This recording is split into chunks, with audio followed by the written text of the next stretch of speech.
चलिए स्टार्ट करते हैं। मैथ सेट ये 50 जो कि सेट नंबर है, और आज का 10 क्वेश्चन देखेंगे। ये टेस्ट का टाइमिंग डेली बताते हैं, सवेरे 7 से शाम का 7 बजे के बीच मात्र 15 से 20 मिनट का टाइम निकाल कर देना है। ठीक है, चलिए तो स्टार्ट करते हैं। पहला क्वेश्चन था ये टेस्ट के रूप में, एक विद्यार्थी ने जितने गणित के प्रश्न गलत किए उससे तिगुना जो है सही किया, यही बोल रहा है ना, सही हल किया है। यदि उसने कुल 64 गणित के प्रश्न हल किए, कितना 64 हल किया, तो यहाँ पर देखिए बोल रहा है कि जितने गणित के प्रश्न गलत किए उससे तिगुना सही किया। अगर गलत 1 किया तो सही कितना होगा, 3 होगा। ये गलत 1 तो सही 3, तो टोटल कितना 4। तो यही 4 के बराबर आपको दिया हुआ टोटल प्रश्न 64। तो आपको पूछ रहा है उसने गलत कितना किया, 1 के बराबर कितना, तो 16 चौके होता है 64, ये 16 आंसर होगा। छोटा सा क्वेश्चन था, पहला क्वेश्चन। ठीक है, ऑप्शन बी इसका राइट आंसर कर लीजिए। नेक्स्ट अगला प्रश्न, क्वेश्चन नंबर 2 क्या है देखिए। यश ने कोई वस्तु इसके सूची मूल्य का 4/5 पर खरीदा। ठीक है, 4/5 पर सूची मूल्य मतलब एमआरपी है ना, एमआरपी का 4/5। तो एमआरपी चलो मान लेते हैं हम लोग 100 मान लेते हैं, कितना 100 मान लेते हैं। तो इसका 4/5 में खरीदेगा तो कितना में खरीदेगा, 80 में खरीदेगा। कितना में खरीदेगा, 80 में खरीदेगा। तो यहाँ पर एमआरपी ले लिए हम लोग 100, एमआरपी ले लिए 100। ठीक है, मान के चलो सूची मूल्य या जो प्रिंट मूल्य रहेगा वो है। ठीक है, और यहाँ पर जो है वो खरीद रहा है सीपी, कितना में खरीद रहा है, 80 में खरीद रहा है। कितना में, 80 में। अब क्या है कहानी, बोल रहा है इसे सूची मूल्य के 20% अधिक पर बेचा। जो सूची मूल्य है प्रिंट मूल्य, तो उसको एमआरपी ले ली, उससे 20% अधिक। तो अगर ये 100 लिए तो इसका 20% 20 तो अधिक, तो कितना में बेचेगा, तब इसको बढ़ा दीजिए, इसको बढ़ा दीजिए। कितना में बेचेगा, सेलिंग प्राइस बोल रहा है 120 में बेचेगा। तो पूछ रहा है यश का लाभ प्रतिशत कितना है, तो वो खरीदा कितना यश 80 में और बेचा कितना 120 में, तो कितना लाभ हुआ 40 लाभ हुआ। कितना में, 80 में। प्रतिशत निकालना है गुना 100, इसको काट दीजिएगा, ये कितना हो जाएगा 2, तो इससे काटेंगे तो कितना हो जाएगा ये 50%। ये आंसर ऑप्शन ए इसका राइट आंसर। ठीक है, चलिए अगला क्वेश्चन, क्वेश्चन नंबर 3। किसी वर्ग के एक विकर्ण की लंबाई दिया हुआ है 15√2। देखिए ये मेंसुरेशन से आ गया आपको, इसका क्षेत्रफल क्या है। ठीक है, तो यहाँ पर देखिए किसी वर्ग का एक विकर्ण दिया है, विकर्ण का लंबाई दिया हुआ है, इसका क्षेत्रफल। तो यहाँ पर जो होता है एरिया इक्वल टू, ठीक है, दो फॉर्मूला होता है, एक होता है भुजास्पर, दूसरा होता है 1/2 इंटू विकर्ण स्क्वायर या विकर्ण स्क्वायर बाई 2 होता है। ठीक है, तो ये एक फॉर्मूला होता है डायरेक्ट क्षेत्रफल वाला। अगर विकर्ण दिया रहेगा तो विकर्ण स्क्वायर बाई क्या होता है 2 होता है। तो इसमें सिंपल आपको बैठा दीजिएगा। तो यहाँ पर कितना है 15√2 का होल स्क्वायर बाई 2। तो 15 का स्क्वायर देखो, 15 को 2 बार गुना कीजिएगा तो यहाँ पर हो जाएगा 2 2 5। √2 को 2 बार गुना कीजिएगा तो 2 और बाई 2 है, तो ये 2 2 कटेगा तो कितना होगा 225। स्क्वायर लगेगा, सेंटीमीटर है तो सेंटीमीटर, ये स्क्वायर आंसर हो जाएगा। ऑप्शन डी इसका राइट। ठीक है, चलिए नेक्स्ट प्रश्न, अगला क्वेश्चन। ये सेट पूरा मजेदार था, क्वेश्चन छोटा छोटा था। दो संख्याओं का योगफल कितना है, 84 है। दो संख्या है, योगफल 84 है, और इसका मोसो मतलब HCF कितना है 12 है। तो 12 दोनों में रहना चाहिए। ठीक है, तो दो संख्या अगर लेते हैं, पहला संख्या हम लोग लेते हैं 12x, तो दूसरा कितना लेंगे 12y। ये दो संख्या हुआ, और दो संख्या को जोड़ने से कितना आना चाहिए बोल रहा है योगफल 84। एलसीएम एचसीएफ में इसमें टाइप कराया है सेम। तो यहाँ से जैसे ही आप 12 कॉमन लीजिएगा तो x plus y equal to कितना होगा 84। तो x plus y equal to 12 से काटिए, 12 सत्ते 14। तो 7 को आप तोड़िए, कितना बार में तोड़ सकते हैं?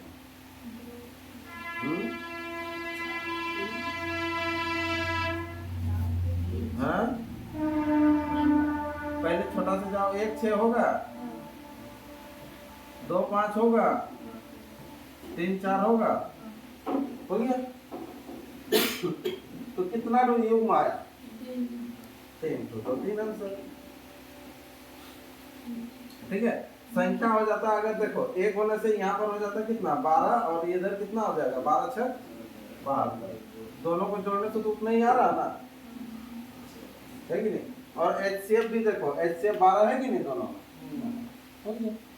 ठीक है, वैसे ही जैसे 2 5 12 या 12 दूना 24 और 12 बचे 60। इसका भी एलसीएम देखो, एलसीएम नहीं एचसीएफ कितना 12 ही होगा दोनों में, 24 तो नहीं होगा। तो ऐसे ही, तो यहाँ पर 3 युग्म हो गया। ठीक है, चलो नेक्स्ट अगला। अनिरुद्ध ने एक साइकिल 8% के लाभ से बेची, यदि उसे 75 रुपया अधिक में बेचा होता तो 14% का लाभ होता। तो 108 से 114 आपको जाना है, तो दोनों के बीच कितना का डिफरेंस होगा? देखो 8 में बेच रहा तो नॉर्मल जो लाभ बना वो तो होगा, लेकिन बोल रहा 75 रुपया और अधिक बेचा गया होता, मतलब अधिक में बेचा गया होता कब? तो 14% का लाभ होता बोल रहा है। ठीक है, तो पहले 8% का लाभ हो रहा था, अब 14% का। तो 8 से 14 जोड़ो, 8 से 14 जाओ, कितना होगा 6। तो 6 के बराबर दिया हुआ आपको 75 डायरेक्ट। 6 के बराबर कितना है 75, निकालना क्या है? साइकिल का क्रय मूल्य क्या है? तो क्रय मूल्य हमेशा 100 है ना, तब ना बेच रहा था वो। चलो, तो ये 100 के बराबर। इसको काट लीजिए, इधर इधर हो जाएगा 3 से काटेंगे तो ये 2 होगा, ये कितना होगा 25 होगा ना। हाँ, इधर कितना हो जाएगा ये 50, 25 बचे 125, ये आंसर हो जाएगा 1250 है। ऑप्शन कौन सा है? बी, ये बी आंसर करेंगे। ठीक है, चलिए अगला क्वेश्चन, छोटा सा क्वेश्चन था। यदि √2 बराबर दिया हुआ है इतना, तो उसका सॉल्व करना दशमलव में शुद्ध रूप में आपको लिखना है, कम से कम 2 डिजिट का। ठीक है, ये बार बार आप लोग को बताएं, जैसे यहाँ पर 7 बाई कितना है 3 प्लस √2, यही है ना। तो ऊपर नीचे आपको गुना करना है, किससे गुना करना है? अगर ये प्लस में रहता है तो आपको माइनस वाला से गुना करना है, माइनस में रहता है तो प्लस में गुना करना था। ठीक है, तो यहाँ पर हो जाएगा। हाँ, अब मैं तो डायरेक्ट बैठाइएगा, अभी तो थोड़ा सा उतना सुविधा नहीं आएगा। ठीक है, फिर तो 7 को भाग दीजिएगा यहाँ से पॉइंट से, तो थोड़ा सा ओड होगा, है ना। तो इसीलिए क्या करना है आपको, पहले इससे गुना कर लो। देखो, इससे जैसे ज्यादा टाइम नहीं लगेगा आपको गुना करने में। ये गुना होगा, कितना हो जाएगा 7 को 3 से गुना कीजिएगा, 7 या 21 माइनस 7√2 ना। और इधर कितना हो जाएगा, नहीं तो 7 तो बाहर भी रहने से चलता, कोई दिक्कत नहीं था। हाँ, और इधर हो जाएगा कितना, यहाँ पर a plus b into a minus b, a square, तो 3 का स्क्वायर कितना 9, और इधर 2। तो यहाँ पर बेकार 7 से गुना कर दिए, ये 7 अगर बाहर रहता तो ये कितना होता, वही 3 माइनस √2 ही ना होता। हाँ, और यहाँ पर देखो कितना आ गया अंतर 7, ये 7 7 कटता ना। तो अभी देखो 3 में से सिंपल आपको घटा देना है, कितना 1.414। ठीक है, तो ये घटाइएगा। तो यहाँ पॉइंट के नीचे में पॉइंट आपको लिखना है। हाँ, तब अच्छा ही है। देखो, इसके बाद ये 0 0 लगा दो इसे। हाँ, और इधर है कितना 1.4142।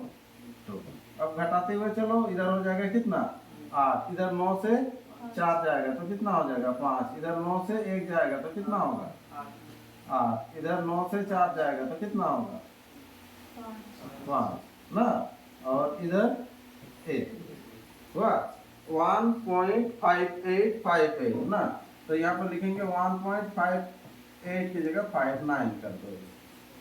ठीक है, 50 से ऊपर है 858, तो 1.59 ये आंसर हो जाएगा, ऑप्शन ए इसका राइट आंसर होगा। ठीक है, और इधर भाग देते हुए जाएंगे, पहले से मान बैठाएंगे तो थोड़ा सा और आएगा, हाँ, क्योंकि सामने सामने आपको दिया हुआ होगा। अगला चलो, क्वेश्चन नंबर 7, एक नल किसी पानी की टंकी को 40 मिनट में भर सकता है, एक अन्य नल पूरी भरी टंकी को 60 मिनट में खाली कर सकता है। दो नल है, एक भरने वाला है और एक खाली करने वाला है। तो ए जो है भरता है कितना देर में, 40 मिनट में, और बी जो है खाली करता है कितना, 60। इसको याद रखिएगा, थोड़ा सा माइनस लगा देगा। एलसीएम हो जाएगा 120, ठीक है, इधर 4 किया और 6 दूना, ये खाली कर रहा है। ठीक है, अब क्या बोल रहा है, यदि दोनों को खुले छोड़ दिया जाए, दोनों नल को, तो खाली टंकी को कितने घंटे में भरी जाएगी। ठीक है, तो ये 3 में से 2 जाएगा तो बचेगा कितना, 1।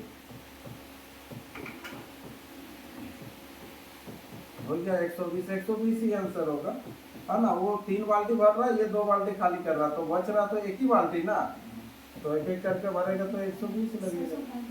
ओहो, 100 कितने घंटे पूछा ना, ठीक है, ऑप्शन नहीं मिलता तो ऐसे करते ना। 120 ये क्या हुआ, मिनट हुआ। 120 मिनट को जब घंटा में चेंज करेंगे तो बाई 7 हो जाएगा, 6 दूना ना 2 घंटा, 2 आवर्स, ये आंसर हो जाएगा, ऑप्शन हो जाएगा ए। चलो ठीक है, नेक्स्ट अगला प्रश्न क्या कहता है, देखिए, ए तथा बी के चलने की गति का अनुपात दिया हुआ 2:3 है। किसका, ए और बी की। अभी जैसे किए थे सेम उसी तरह से भी बैठा सकते हैं, है ना। ये गति है, गति है मतलब चाल है, चाल दिया हुआ कितना, 2 और 3 है ना, 2:3 है। तदनुसार यदि बी ने एक निश्चित दूरी 36 मिनटों में तय की हो, ठीक है, ये चाल है, तो चाल का अल्टरनेट क्या होता है, समय। ये 3 हो जाएगा, ये 2, क्यों, क्योंकि बोल रहा है निश्चित दूरी, बोल रहा है दोनों के लिए दूरी समान होगा। देखो 2 या 6, 3 दूना 6, तो बोल रहा है यदि बी ने एक निश्चित दूरी 36 मिनटों में तय की, तो ए उसी दूरी को तय करने में कितना समय लगेगा। तो बी यहाँ पर कितना समय ले रहा है, 2 के बराबर कितना, 36, तो ए कितना समय लेगा, तो 3 के बराबर कितना, गुना करो, 18 या 54, तो 54 आंसर हो जाएगा। ठीक है, चलो ऑप्शन बी इसका राइट आंसर। बहुत शानदार क्वेश्चन है ये, टाइप में ये सब कराए हैं, बहुत सारा परसेंटेज वाला भी कराए थे। ठीक है, 100 मीटर लंबी एक रेलगाड़ी 36 किलोमीटर प्रति घंटा की गति से चलकर एक पुल को पार करने में 25 सेकंड लगाती है, तदनुसार उस पुल की लंबाई क्या है ना। तो ये 100 मीटर लंबी एक रेलगाड़ी जा रही है और किसको पार करती है, एक पुल को पार करती है। उस पुल की लंबाई नहीं मालूम है तो x मीटर ले लो उस पुल की लंबाई, और कितना का स्पीड से जा रही है, ये 36 किलोमीटर प्रति घंटा का स्पीड से जा रही है, तो कितना समय में पार करती है, 25 सेकंड में पार करती है। तो उस पुल की लंबाई क्या है, तो दूरी बराबर ही निकाल लो, ये दूरी बराबर क्या होता है, चाल गुना समय। चाल है 36, इसको मीटर पर सेकंड में चेंज कीजिएगा, 5/18 से गुना करते हैं, और ये समय है 25, ये 18 गुना। ठीक है, तो इधर हो जाएगा 100 प्लस x इक्वल टू, इधर कितना हो जाएगा, 5 गुना 10, 10 होने से 250 ना, तो x बराबर कितना हो जाएगा, 150, 150 मीटर आंसर, ऑप्शन सी ये राइट आंसर होगा। चलिए, ये था क्वेश्चन नंबर 9, है ना। नेक्स्ट अगला प्रश्न है क्वेश्चन नंबर 10। 2000 रुपये के लिए 2 वर्ष का 6% वार्षिक दर पर साधारण ब्याज तथा चक्रवृद्धि ब्याज का अंतर ज्ञात कीजिए। एसआई और सीआई का अंतर ज्ञात करेंगे। ठीक है, तो यहाँ पर P बराबर आपको दिया हुआ, लिख देते हैं एक बार, कितना है, P बराबर 2000, R बराबर कितना है 6%, T बराबर कितना है 2 ईयर्स, यही तो एक तरफ लिखे SI 2 साल पहला दूसरा, ठीक है, इधर लिखेगा CI पहला और दूसरा। ठीक है, तो SI 2000 का 6% कितना हो जाएगा, 2000 का 6%, 6 दूना 12, 6 गुना 12 होने से 120, तो ये 120, ये 120, यहाँ भी 120, ये तो जानते ही हैं ये सब, फटाफट करना है। अब केवल 120 का 6% निकालना है। 12 छक 72, 7.2, 7.2, ये आंसर हो गया। यही वाला आंसर होगा, है ना, ये तो सेम सेम रहा ना, तो अंतर करेंगे तो यही आंसर हो जाएगा। ऑप्शन कौन सा? डी इसका राइट आंसर, 7 रुपया 20 पैसा, ये आंसर हो जाएगा। ठीक है, ये सब डायरेक्ट भी कर सकते हैं, जैसे 2000 है ना, 2000 का 6% का 6% करेंगे भी तो आ जाएगा। क्यों? क्योंकि यहाँ पर देखो, ये 2000 का 6% करने से ये आएगा, फिर और एक बार 6% करेंगे तो ये आएगा ना, अंतर तो यही वाला होता है ना 2 साल में। चलिए, तो इस तरह से ये 10 क्वेश्चन कंप्लीट हो गया है। ठीक है, इसमें थोड़ा सा टेस्ट में एक क्वेश्चन थोड़ा सा मिस्टेक था, है ना, हाँ वो मिस्टेक था एक क्वेश्चन, नहीं तो इसमें बहुत किसी का 10/10 आता। एक क्वेश्चन थोड़ा सा जहाँ 4/5 था, 4/5 के जगह में थोड़ा सा 4 छूट गया था, तो इसीलिए थोड़ा सा दिक्कत हुआ। ठीक है,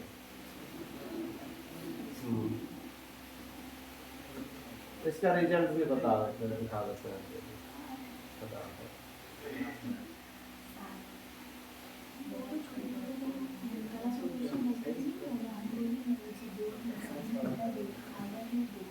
देख लीजिए इसका रिजल्ट। ये सेट 50, देखते देखते ये 50 हम लोग का कंप्लीट हो चुका है टेस्ट, है। और टोटल 50 का एनालाइज करेंगे, और 50 में हाँ किसका टॉप आ रहा है।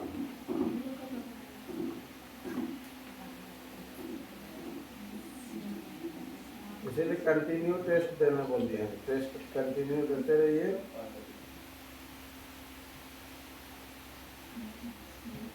चलिए पहले 50 का देखते हैं, उसके बाद एक साथ कंबाइंड रिजल्ट अलग से बना के दे देंगे। सक्सेसफुल हो गया।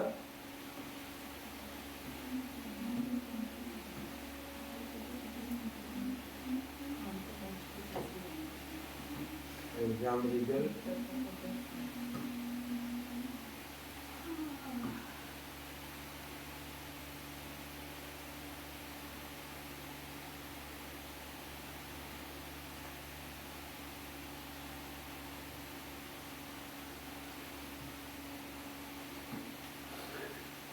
एक क्वेश्चन मिस्टेक था, इसीलिए थोड़ा सा बाद में, फिर भी तो 9 आना ही चाहिए। और वो गलत में चला गया, फिर भी बना दिए थे उसको बोर्ड पे। कैसे बना दिए पता नहीं, सोच के परसेंटेज लिए होंगे शायद। ठीक है ना, क्योंकि एक थोड़ा सा मिस्टेक था, तो इन सबको बना दिए हैं वो लोग, ये 2 जन बना है, इसीलिए 8.67 है, तो 9 सही होता होगा। ठीक है, ये सब भी ये लोग भी बनाए हुए हैं, जो 0-0 किया है मतलब बनाया है, ये अनअटेम्प्ट वाला जिनका 0 आया मतलब बनाया है। चलिए टेस्ट दिए हैं 27 में, ये है रिजल्ट।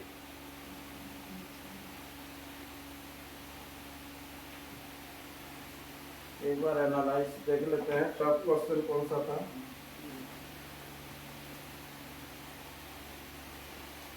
ये 2 नंबर ही मिस्टेक था, फिर भी सही तो है 2 नंबर को। ये 4 वाला थोड़ा सा दिक्कत किया था, बाद बाकी सब गिरेंगे ज़्यादा, 2 और 4 में थोड़ा सा। ठीक है, चलिए।